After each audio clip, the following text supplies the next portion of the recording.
प्रिय विद्यार्थियों, आज हम स्नातकोत्तर उत्तरार्ध के चतुर्थ प्रश्न पत्र में व्याकरण भाग में निर्धारित कारक प्रकरण के अंतर्गत चतुर्थी विभक्ति के कतिपय सूत्रों का अध्ययन करेंगे।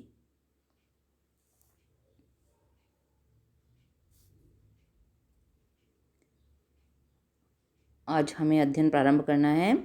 स्प्रीह इप्सितः, स्प्रीह इप्सितः तोड़ेंगे तो स्प्रीह इप्सितः। स्प्रीह धातु स्पृहयते प्रयोगे, स्प्रीह धातु का प्रयोग होने पर इष्टः अभीष्ट पदार्थ संप्रदानम स्यात् संप्रदान संज्ञक होता है। स्प्रीह धातु का प्रयोग होने पर अभीष्ट पदार्थ की चाहे गए पदार्थ की संप्रदान संज्ञा होती है। स्प्रीह धातु चाहना अर्थ में होती है और ईप्सित का अर्थ है चाहा गया या अभीष्ट। अब उदाहरण देखिए इसका। उदाहरण है आपका पुष्पेभ्यः स्पृहयति, पुष्पों की चाहना करता है। तो यहाँ स्प्रीह धातु का प्रयोग होने के कारण चाहे गए पदार्थ अर्थात पुष्प की उपरिक्त सूत्र से संप्रदान संज्ञा होगी और चतुर्थी संप्रदान सूत्र से उसमें चतुर्थी का प्रयोग करने पर पुष्पेभ्यः पद प्रयुक्त होगा। यारे स्प्रीह ईप्सितः यानी स्प्रीह धातु का प्रयोग होने पर ईप्सितः यानी अभिष्ट पदार्थ यानी चाहा गया पदार्थ संप्रदान संज्ञक होता है। उदाहरणार्थ पुष्पेभ्यः स्पृहयति, यहाँ स्प्रीह धातु का प्रयोग होने के कारण चाहे गए पदार्थ अर्थात पुष्पेभ्य की उपरिक्त सूत्र से संप्रदान संज्ञा करके उसमें नियमानुसार चतुर्थी का प्रयोग किया गया है। क्लियर है। अब इसमें आगे कहते हैं वो ईप्सितः किम, ईप्सित अर्थात चाहे गए पदार्थ की ही संप्रदान संज्ञा होती है, अन्य की नहीं। यानी जिसको स्प्रीह धातु का प्रयोग होने पर जो चाहा गया पदार्थ है उसी की संप्रदान संज्ञा होगी, अन्य कारक की नहीं। जैसे वने पुष्पेभ्यः स्पृहयति, वन में पुष्पों की चाहना करता है। यहाँ वने के स्प्रीह धातु का प्रयोग है लेकिन चाहा गया पदार्थ क्या है, पुष्प, वन तो नहीं, इसलिए वन की यहाँ ऊपरी सूत्र से संप्रदान संज्ञा नहीं होगी। नियमानुसार उसमें सप्तमी विभक्ति का प्रयोग किया गया है। फिर आगे कहते हैं ये प्रकर्ष विवक्षायाम, प्रकर्ष की विवक्षा में अर्थात अत्यधिक चाहे गए पदार्थ की स्थिति में तो परतत्वात् बाद वाले सूत्र अर्थात कर्तुरीप्सितमम कर्म सूत्र से कर्म संज्ञा ही होगी। जैसे पुष्पाणि स्पृहयति, पुष्पों की बहुत अधिक चाहना करता है, सबसे अधिक पुष्पों की चाहना करता है। यहाँ स्प्रीह धातु का प्रयोग होने के कारण अभिष्टतम पुष्प की कर्तुरीप्सितमम कर्म सूत्र से कर्म संज्ञा होगी, उपरित सूत्र से उसकी संप्रदान संज्ञा नहीं होगी। ठीक है, एक बार वापस देख लीजिए जो आपकी संस्कृत वृत्ति है इसकी किताब पुस्तक में। स्पृहयते प्रयोगे, स्प्रीह धातु का प्रयोग होने पर इष्टः इष्ट अर्थात अभिष्ट पदार्थ संप्रदानम स्यात् संप्रदान संज्ञक होता है। उदाहरणार्थ पुष्पेभ्यः स्पृहयति, पुष्पों की चाहना करता है। यहाँ स्प्रीह धातु का प्रयोग होने के कारण चाहे गए पदार्थ या अभिष्ट पदार्थ पुष्प की उपरित सूत्र से संप्रदान संज्ञा करके उसमें नियमानुसार चतुर्थी का प्रयोग किया गया है।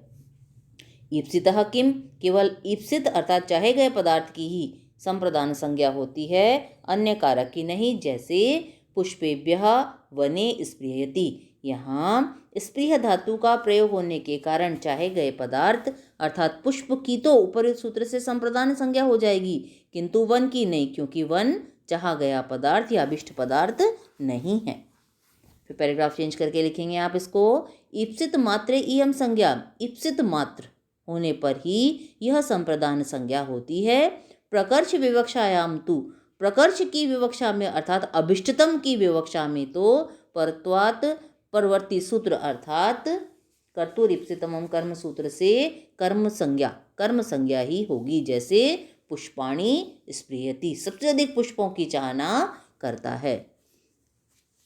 तो यहाँ पुष्पाणि की कर्तो ईप्सितमम कर्म से आपने कर्म संज्ञा करके उसमें द्वितीया का प्रयोग किया है। स्पष्ट है। अब अगला सूत्र आ रहा है आपका क्रुद्ध, ये महत्वपूर्ण सूत्र है आपका। क्रुद्ध द्रोह, एक बार मिलाकर समस्त पद पढ़िए। क्रुद्ध द्रोहेर्ष्या सूयार्थानाम यम प्रतिकोपः, तोड़ के क्रुद्ध द्रोह ईर्ष्य असूया अर्थानाम यम प्रतिकोपः। तो क्रुद्धार्थानाम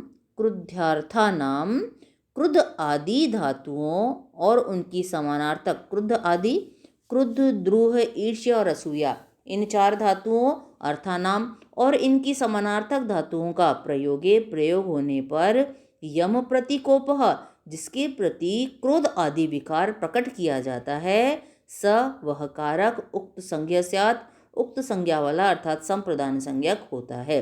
जैसे हर्ये क्रोधयति, द्रोहयति, ईर्ष्यति, असूयति व, हरि के लिए क्रोध करता है। तो क्या अर्थ हुआ इसका पूरा? क्रुद्ध अर्थात क्रोध करना, द्रोह बैर करना, ईर्ष्य ईर्ष्या करना, असूय गुणों में भी दोषान्वेषण करना, इन धातुओं का तथा इनकी समानार्थक धातुओं का प्रयोग होने पर जिसके प्रति क्रोध आदि किया जाता है उसकी संप्रदान संज्ञा होती है।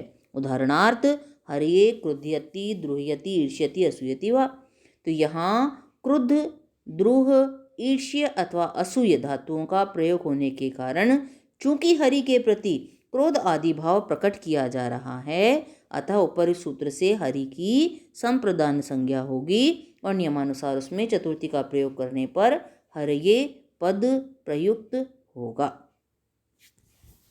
ठीक है, क्लियर है यहाँ तक? अब वो कहते हैं यम प्रति कोपः किम, जिसके प्रति क्रोध प्रकट किया जाता है केवल उसी कारक की संप्रदान संज्ञा होती है, अन्य कारक की नहीं। जैसे भार्याम ईर्ष्यति माँ एनम अन्यः अद्राक्षी, तो यहाँ क्रोध का भाव भार्या के लिए, तो ईर्ष्या का भाव भार्या के लिए नहीं है, है ना, भार्या के प्रति नहीं है। अतः ऊपर इस सूत्र से भार्या की तो संप्रदान संज्ञा नहीं होगी, नियमानुसार उसमें द्वितीया का प्रयोग किया गया है। अब अर्थ बता रहे हैं ये। क्रोधः, क्रोध का अर्थ है अमर्ष। द्रोह अपकारः, द्रोह का अर्थ है अपकार। ईर्ष्या अक्षमा, ईर्ष्या का अर्थ है अक्षमा या असहन करना, सहन न करना।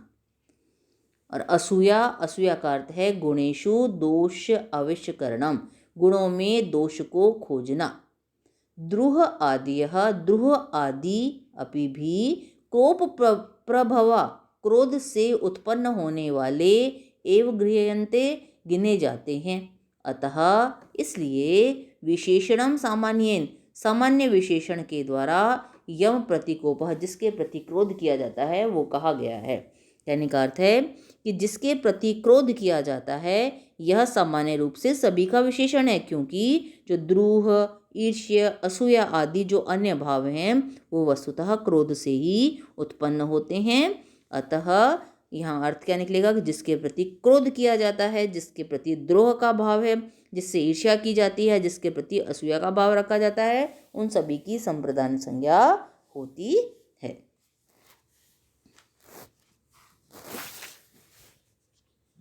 क्लियर है ये आपका? इसको ध्यान से देख लीजिएगा, अगर समझ में ना आए तो पूछ लीजिएगा। अब अगला सूत्र है आपका क्रुद्ध द्रुहो उपसृष्टयो कर्म। क्रुद्ध और द्रुह धातुओं का उपसृष्टयो उपसर्ग युक्त कर्म, कर्म संज्ञा। पूरा अर्थ बनाइए। उपसृष्टयो यानी उपसर्ग पूर्वक, क्रुद्ध द्रुह्यो, क्रुद्ध और द्रुह धातु के योग में जिसके प्रति क्रोध या द्रोह किया जाता है वह कारक कर्म यानी कर्म संज्ञक होता है।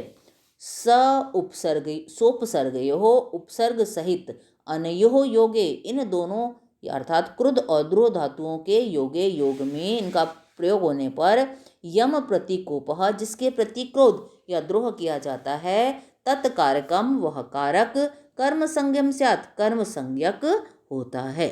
उदाहरणार्थ क्रूरम अभिक्रुध्यति, क्रूरम अभिद्रुह्यति। तो अब यहाँ बताएंगे आप कि यहाँ अधि उपसर्ग पूर्वक क्रुद और द्रुह धातु का प्रयोग होने के कारण क्रूर की, चूंकि क्रूर के प्रति क्रोध या द्रोह किया जा रहा है, अतः उपर्युक्त सूत्र से क्रूर की कर्म संज्ञा करके उसमें नियमानुसार द्वितीया का प्रयोग किया गया है। क्लियर है भाई? वैसे तो पूर्ववर्ती सूत्र ने क्या कहा था, क्रुद्ध, द्रूह, ईर्ष्य और असूय तथा इनके समानार्थक धातुओं का प्रयोग होने पर जिसके प्रति क्रोध आदि भाव प्रकट किया जाएगा वह कारक संप्रदान संज्ञक होगा। लेकिन ये सूत्र उसका निषेध करते हुए या उसके क्षेत्र को सीमित करते हुए कहता है कि वैसे तो क्रुद्ध द्रोह धातुओं के योग में जिसके प्रति क्रोध या द्रोह किया जाएगा उसके उपरिक्त सूत्र से संप्रदान संज्ञा हो जाएगी, लेकिन यदि उपसर्ग पूर्वक क्रुद्ध या द्रोह इन दोनों धातुओं का चार में से और उनकी समानता में से यदि इन दो धातुओं का प्रयोग किया जाता है उपसर्ग पूर्वक, तो जिसके प्रति क्रोध या द्रोह किया जाएगा वह कारक कर्म संज्ञक होगा, संप्रदान संज्ञक नहीं। उदाहरण आपका बता दिया है।